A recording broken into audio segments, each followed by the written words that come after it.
and welcome back to the Interpreting Wine podcast with me, your host and podcast founder, Lawrence Francis.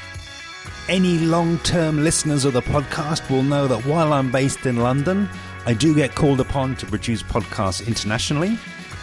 And today is the first of a new kind of podcast that I want to produce more of in the future. The idea being that I travel outside of London and interview cultural change makers, working both in food and drink and outside. The idea being that you'd have a series of interviews which you could listen to before visiting a place and arrive already clued up on what the coolest places are to eat and drink, and also what other changes are taking place culturally. A sort of audio travel guide, if you will. Today's episode is a one-off that I recorded while I was recently in Dublin, featuring Brian O'Keefe, founder of Loose Canon and Meet Me in the Morning. And while we take a deep dive into his two businesses, he also takes us on a virtual tour of the Dublin culinary scene and through the wider cultural change that he's experienced.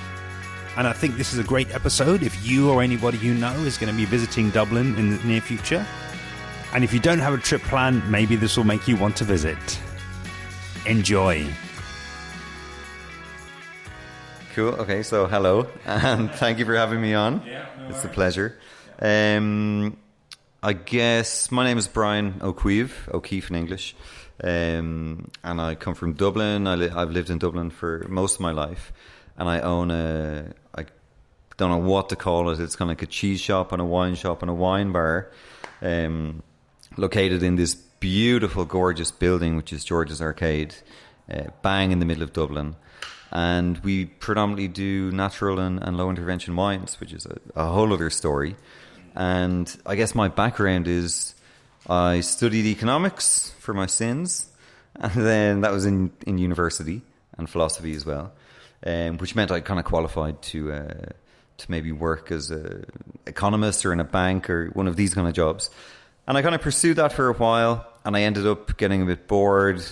I moved to Spain for 2 years. I did various different things. One of them was study how to make furniture, which later came into the businesses when I opened Meet Me in the Morning, our cafe, which we're standing in now. I did the fit out, and then I did the fit out as well for Loose Canon. And aesthetics became a huge part of my life when I was in Barcelona, as did food and wine. And I think I had like a weird upbringing in Dublin, which most young people do. You drink a lot, you drink beer, you do shots in a nightclub. And when I moved to Barcelona, nobody did that. And I realised that actually I disagreed with that element of my life, that aspect of how I drank. And kind of began drinking more slowly, which wine lends itself to. And Spain is a wine-producing country. I got exposed to wine, but I still thought I didn't really like it. And it wasn't until I moved to Paris, where I lived for 3 years, and I began working in cafes and kind of specialty coffee shops with good kitchens, good chefs, and good baristas, that in the evening they would take me to various different wine bars. And I was pretty spoilt. I ended up going to Septim Caveau one day, and I didn't even know the relevance of that. I didn't know how amazing or famous that wine bar was.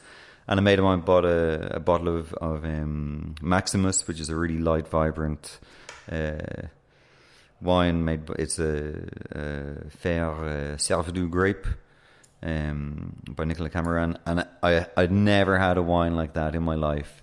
I'd only had like deep, heavy Malbec type red wines. I thought that was what wine was, and then I realised that I hadn't a fucking. Can I curse on this? That I hadn't a clue what wine was, and it kind of opened up my world, and I kept on going back week after week after week to Septim Caveau, which is one of the most famous natural wine bars in the world, and that's really where I got my education in wine, and it opened my eyes.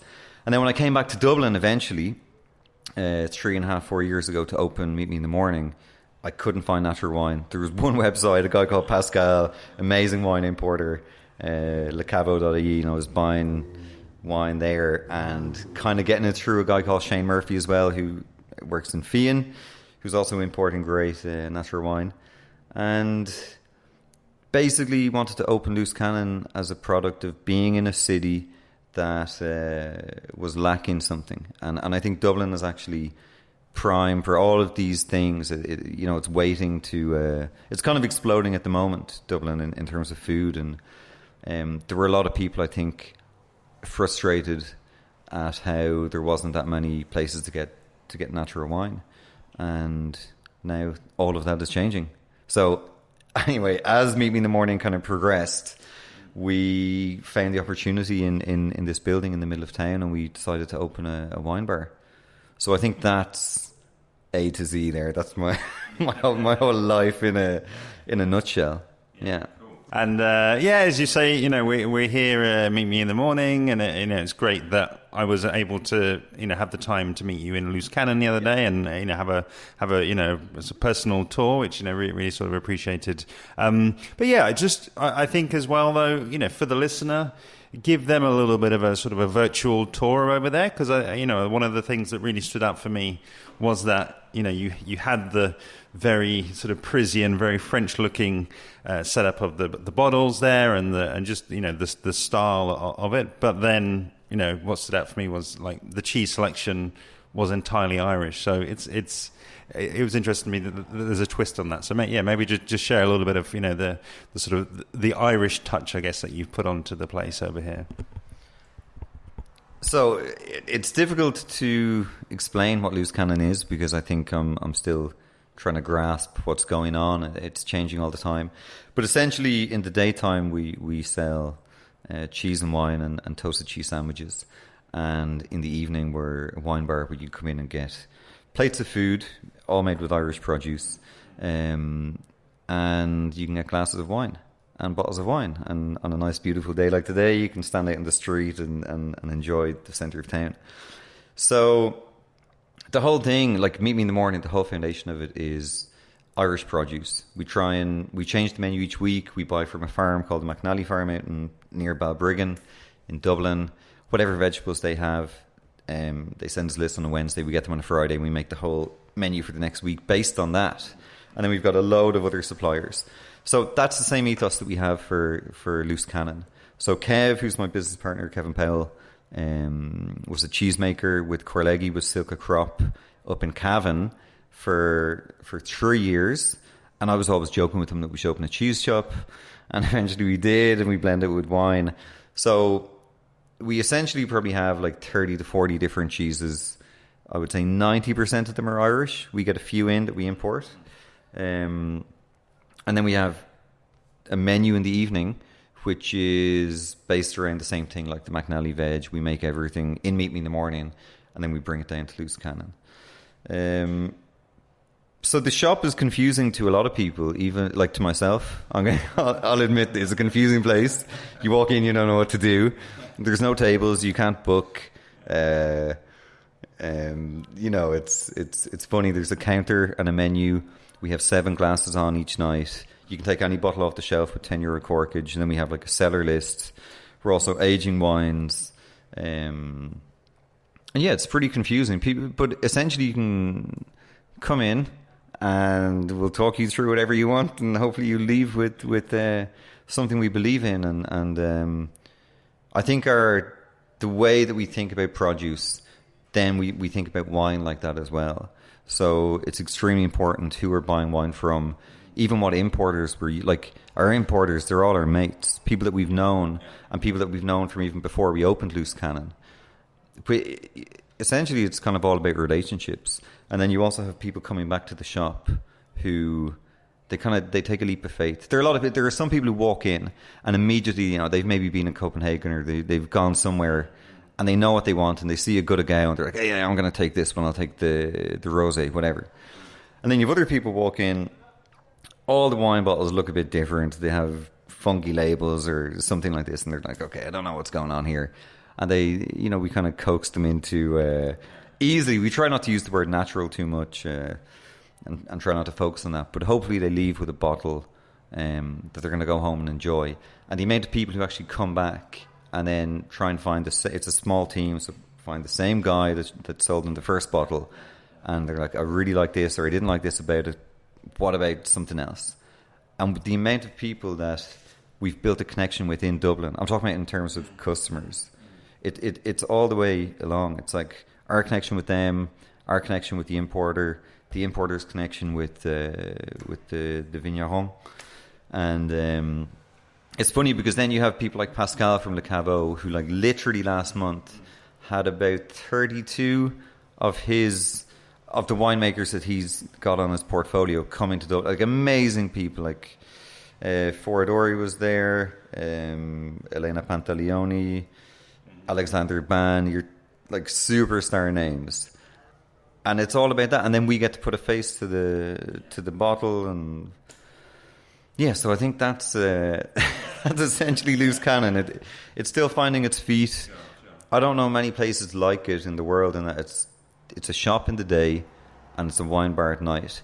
And businesses like that are often pretty funny in that they have to transcend two things. They have to function as a shop, and then they have to cater to people who want to come in and hang out with their mates. Or maybe they go on a date. Like it's a lot of people, Tuesday night, I think there's a lot of Tinder dates going on. But, and the space has to lend itself to that. So, yeah, I think when you walk in, it takes a little bit of guidance from us to explain what's going on. Yeah, I think it's, super interesting to me that, it feels like you've almost, you brought, part of your experience overseas really, to bear and to kind of to bring it home to here. And I think it would just also be interesting, to just understand, where do you see yourself fitting into, like, I guess, the wider landscape in Dublin? It's really interesting to me that you said, the people you're working with and people you're supplying, they're like your mates. Is it then a case of like the customers, people who are coming in and are sort of getting into that, they've sort of, they're also sort of, mates, and maybe, one sort of, people, friends of friends, you're getting like more tourists coming in, what's a sort of, zoom out a little bit and I guess talk about, what's going on culinarily in Dublin, and what are the sort of people who are coming in and getting into the shop? Yeah, so to give a kind of overview of what's going on at the moment, the Dublin I came home to, which was in 2015, I came back, was a Dublin that was just kind of like tethering on some kind of culinary revolution. There was a lot of things going on. You could probably rent a building cheap enough, and there were a lot of young people with ideas. And the recession was just kind of beginning to wear away. And then at the same time, you had, I think you're also having like some kind of revolution in the way people think about alcohol, especially in Ireland, where a lot of people like me just want to change the way they drink. And it's not cool to go out and get smashed every night. Well, I mean, it is for some people, and it depends on your age as well. But people are changing the way they drink and what they drink. And then there's also, I think in Ireland, you get this thing with wine where it's like, it's got this kind of like stigma attached to it, where it's like this posh kind of thing. And I would have even been a victim, like not a victim, but I would have thought that definitely until I went away and found it's just this everyday thing, and wine is unbelievably accessible. So I think there's a change where like, Dublin, for the past couple of years, has been just developing very heavily in terms of what kind of different offerings it has in terms of restaurants and people doing new, exciting things. While also the customers being kind of much more adventurous and also changing their palate and how they work and how they think about what they consume. So, like, they think, and the world is getting more environmentally friendly. Everything's about climate change. People want to eat more organic things. There's a whole change in mentality, and wine somehow fits into that on some tiny level. So people are beginning to drink differently, and what they drink is changing. And it's like craft beer. So many people are drinking craft beer. Like, they think about what coffee they drink, and then wine comes into it at some stage. So I think public perception has changed, and I'm the perfect example of that. Then you have like people doing things. So if we're talking about like the shops and restaurants that are also helping to change that or be a catalyst, you've people like Fish Shop. It's a really good fish shop place, restaurant. They have like a fish and chip place called Fish Shop, and then they have a kind of more high end restaurant, and they do really good wines. And they were kind of like, they were before us. They were about 2 years before us. You have people like First Draft. You have Frank's that just opened on Camden Street. And they are probably influenced by a lot of places in London, Copenhagen, Paris. They've been away. The people who own them have been away. They've seen what's going on. And then a lot of the customers have also been away, been to places like that. So it's all kind of like tying in together. Customer changes, the guy who opens the restaurant changes, everything goes a new direction. So there's a lot of that going on at the moment, and I think that'll keep going on for a while. I think we're a long way from saturation, and I just love that so many... I think the more normal it becomes to go out and have a glass of wine, the better. So the more people that are selling glasses of wine and like talking about it like it's a normal thing, the better. So I hope like 3 or 4 times as many places open, because it just makes everything much more normal, or like less intimidating to the customer. Like I would have definitely found wine intimidating. And then lastly, so you have to go back in time a little bit, and this is the precursor to almost everything that makes it possible now, is that you have people who were working in wine for the last 5, 10, 15 years who've very gently been importing amazing wines without getting a huge amount of credibility, or maybe even, I don't know about their sales, but you know, especially 2 people that stand out for me who I've known for like 3 or 4 years, that way before I opened Loose Canon, they were kind of like meeting up with me, talking to me about natural wine, showing me their catalogues, going through tastings. We did little events with them, and they were always talking about the future, and the future of natural wine in Ireland and in Dublin, and how it will change. And they were always encouraging. It's Shane Murphy, who is now with Fian, and he kind of put that together. And then Pascal, I don't know how to pronounce his second name. Sorry, Pascal, from Le Caveau. And like Pascal has just been bringing in amazing wines for years, and now everybody wants them. And it's like, if he hadn't kind of, I don't know if they were hard times, but like he went through, I would say, a lot of stuff to get to today. And now the whole world has decided they want natural wine, and he's the one who's built up this huge catalogue. And he's just the most passionate, amazing guy. And to be honest, like without Shane and without Pascal, I wouldn't have been able to open Loose Canon, because I wouldn't have been able to put the wines on the shelf, because nobody would have been bringing them in. And nobody, like, it's funny because I was talking to Pascal in particular for like 2 years, going, I'm going to open this thing, just hang on, you know. And he had a lot of faith in me that I was eventually going to do it. But he was the kind of guy that I was able to reference a place and be like, we need a place like that in Dublin. And he knew what I was talking about.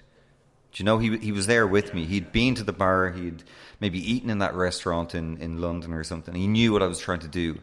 So not even having to explain the idea to somebody like Pascal or Shane, it was a huge thing for me, because I wasn't just coming home to a city where like nobody had a clue what I was trying to do, or what was about, whether I opened Loose Canon or not. The change was coming. You know, it's written on the wall. It's happened 5 years ago in this place.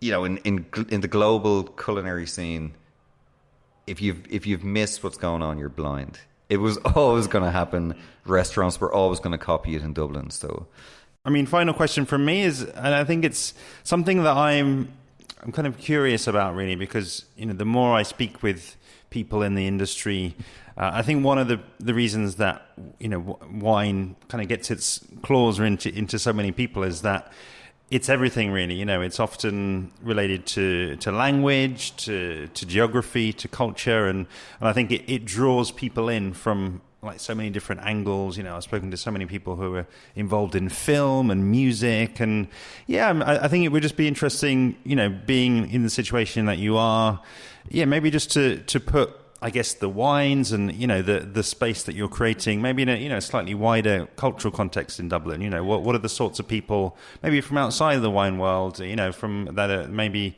you know, doing something a little bit alternative in the Dublin, you know, arts culture. Is anybody in that sort of sphere being drawn in, and, you know, you're sort of noticing changes in that area as well? So, how long do I have? This is actually a question that I've thought a lot about, and I've ranted many times about this. So I have a theory in my head that I'm just going to launch it, go for it. Basically, I think that Dublin had this thing called the Celtic Tiger, the boom. A lot of people talk about it. We were extremely prosperous. in the early 2000s. Well, late 90s, early 2000s. And we had the financial crash, 2007, blah, blah, blah, economics and all that jazz. So we were suddenly in kind of extreme austerity between 2009 and 2015. So when we had loads of money, we basically went mental. As a nation, we were kind of caught with this new wealth. And I think people began to like wine and dine a lot more. They began to buy really expensive cars. People were getting huge mortgages. The country went absolutely insane. But one thing that everybody did was they began to eat out. And I think in Ireland, you saw a huge change in the palate. Like the Irish, if you're to talk about this symbolic Irish palate of like what we eat and what we like and what taste we're kind of going for, like our preference, it completely changed. And there are a lot of jokes about like prawn cocktail sandwiches and gamatches and all this kind of stuff. But we definitely got picky about what we ate. And then we had the recession, and you can't unlearn a taste preference. It doesn't just go away. So actually what happened in Dublin, I only really know about Dublin because this is where I watched it unfold. What happened was you had a whole generation of people who still wanted to eat out, were still really into taste, were getting into craft beer, but they had less money and austerity was the word of the day. And you were meant to reduce spending and be safe. And what actually happened was you had places like Bunsen, which is a really famous burger place, amazing burgers, flourish, where you could go in, get an amazing burger for £8. You also had like a kind of explosion of craft beer pubs. You just saw a boom in the market where you could go out and eat and have a drink for between like 10 and 15 euros, where people were still engaged in the flavors that they were getting, you know. And that I just really strongly believe that taste can't go backwards. You can never undo. Once you've been opened or exposed to it, you can never go back. So we just changed how much we were spending, but we kept on searching out kind of like higher end produce or things that were different. So I think a lot of the people that come into the shop are people in the same situation as me, that their palate completely changed. They were exposed to something, and now the economy is a little bit better. I don't know exactly how good it is. People say it's amazing, but time will tell. I guess these are the kind of people who come in now, people who changed a lot in the past 15 years. We had just ups and downs. And I think there's been ups and downs or changes in attitude all across the board. So whether it's like the food you eat in a restaurant, the drink that you have at the weekend with your mates, or even like the cultural scene. We've also had like a lot of, like politically, the atmosphere has changed a lot. And we've had like a good few referendums now, and they're all based around things like human rights. We had the repeal, the 8th, and we had the abortion referendum, which like we're getting much more progressive as a nation and as a kind of voice, and that echoes into everything. It echoes into art, into food, into politics. In particular, a project that kind of symbolizes all of these things coming together would be, and it changed the landscape in Dublin for many things, but in particular for food, is the Fumbally, which is a huge cafe just about a 10-minute walk from here, that started just as a cafe in this huge, beautiful building that they were kind of, Luke and Aisling were able to rent in the crisis because nobody else would rent it. It was kind of lost, not in the middle of nowhere, but the street wasn't a popular street. And they made it into this absolutely amazing, beautiful space.